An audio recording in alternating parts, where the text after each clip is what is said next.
Hi everyone, today I'm preparing everyone's favourite pulihora. అది కూడా నిమ్మకాయతో కాదండి, చింతపండు పులిహోర.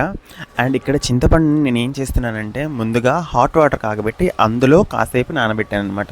ఇలా చేయడం వల్ల ఏమవుతుందంటే పులుసు బయట ఉంటే కొద్దిగా 4-5 డేస్ ఉంటుంది, అదే లోపల ఉంటే ఫ్రిడ్జ్లో పెట్టుకున్నామంటే ఇంకా ఎక్కువ డేసే ఉంటుంది. అండ్ ఎలాంటి ఇబ్బంది లేకుండా, ఎలాంటి బూజు పట్టకుండా చాలా అంటే చాలా ఫ్రెష్గా ఉంటుంది. అందుకోసం నేను ఇక్కడ కొంచెం ఎక్కువ క్వాంటిటీలో చేస్తున్నాను అనమాట. ఎందుకంటే ఫ్రిడ్జ్లో పెట్టుకుంటే 2-3 డేస్ తర్వాత మళ్ళీ ఒకసారి ఎప్పుడైనా కావాలంటే పులుసు కలుపుకొని బాక్స్ తీసుకెళ్ళొచ్చు ఆఫీస్కి అనే ఉద్దేశంతో. మీరు మాత్రం వీడియోని ఫస్ట్ నుంచి లాస్ట్ వరకు తప్పకుండా చూడండి, ఎందుకంటే లాస్ట్లో ఒక ఇంగ్రీడియంట్ కూడా యాడ్ చేశాను, అదేంటో మీకు లాస్ట్లో చెప్తాను.